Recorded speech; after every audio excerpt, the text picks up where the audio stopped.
Outdoor demonstrators protest U.S. involvement in the Vietnam War in mass marches, rallies, and demonstrations. These include students, housewives, beatnik poets, doctors, businessmen, teachers, priests, and nuns.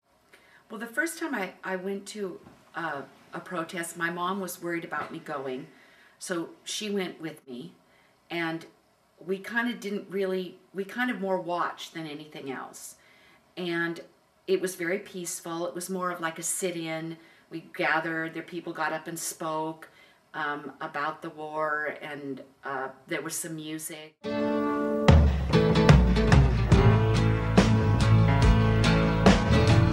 pulled into Nazareth, was feeling about half-past dead.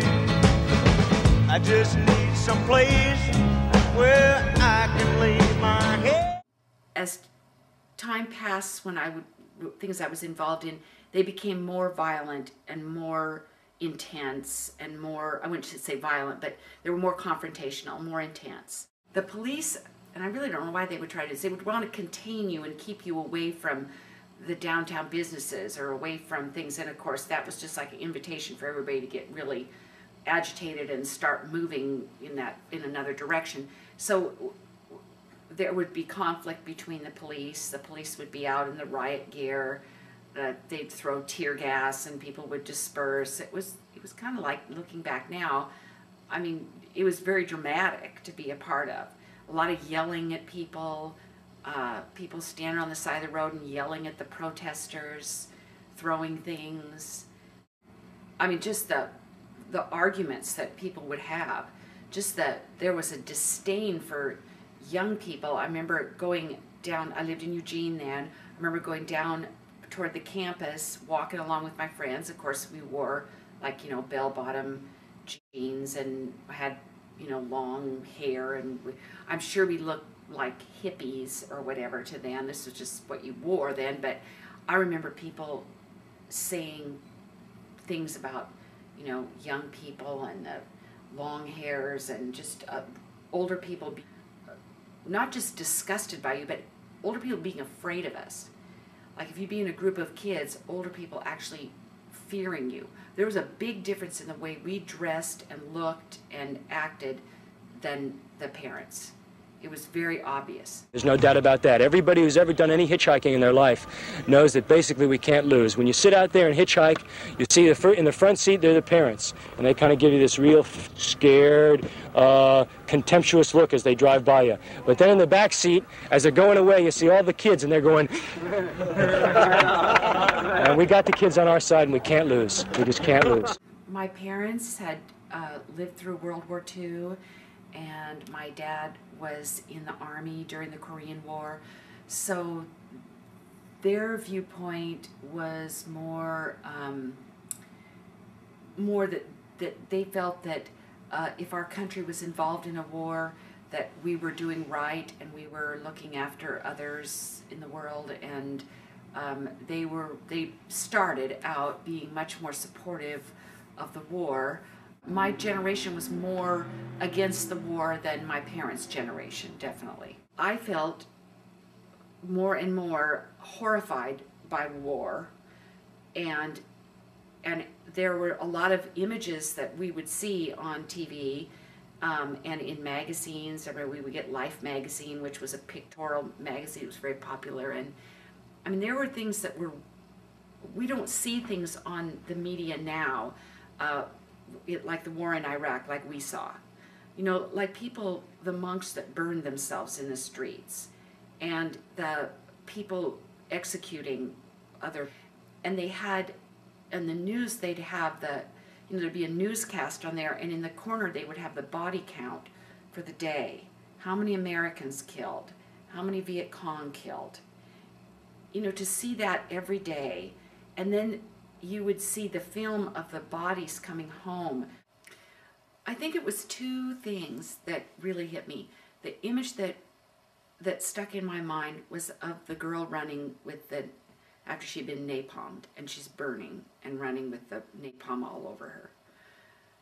And that image stuck in my mind because she was a young girl, probably younger than me, I think, but, you know, children were being affected by this. Another thing that really affected me is that it became kind of a fashion when I was in junior high that we would get these bracelets that you could pay a little bit of money and get a bracelet, a POW bracelet. And they were a metal bracelet, and they had the name of someone who was missing in action or prisoner of war and what city they were, where the town they had come from. And my friends and I all had these bracelets, a thing to do. But I had this young man's name on this bracelet that I wore for a number of years. He never came home. You could look, you could write in and find out what had happened, and you could be reported. I never knew what happened to him.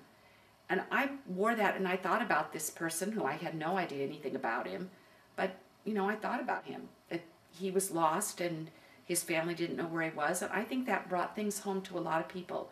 A lot of kids had these bracelets. I think kids were encouraged each other to be politically more active.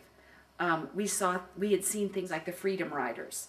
You know, those were people who, mostly young people, college age or age people, who had been on the buses for civil rights, to protest civil rights, and they had gone around and their buses had been burned and they'd been arrested and all this. And we saw those people as heroes. And I think that there was a strong ethic for us to protest and against what we saw as the wrongs in society. And I think it was encouraged amongst kids. It was a popular thing, knowing that these young men were being sent to Vietnam. I mean, they were being drafted. They didn't have a choice. The CBS News special report which follows, Mayberry RFD will not be presented tonight, but will return next week at its regularly scheduled time over most of these stations. The Draft Lottery, a live report on tonight's picking of the birth dates for the draft. Here at Selective Service Headquarters in Washington is CBS News correspondent Roger Mudd. Good evening. It was 29 years ago that the first and most famous lottery number, 158, was drawn as the United States entered World War II. Tonight, for the first time in 27 years, the United States has again started a draft lottery. And the famous first pick tonight is September 14th, the first birthday that now is designated 00. When Kent State happened. How many roads must a man walk down before you call him a man?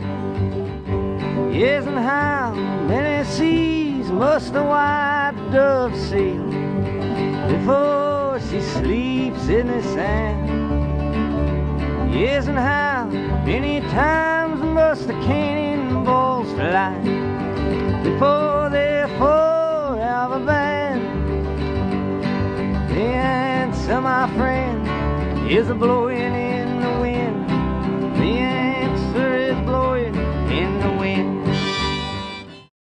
Then my parents really did not want, they were very upset at Kent State because, you know, my dad had been in the service. He had fired guns. He knew what was involved with this, but his feeling was always that the Army is there to protect the people.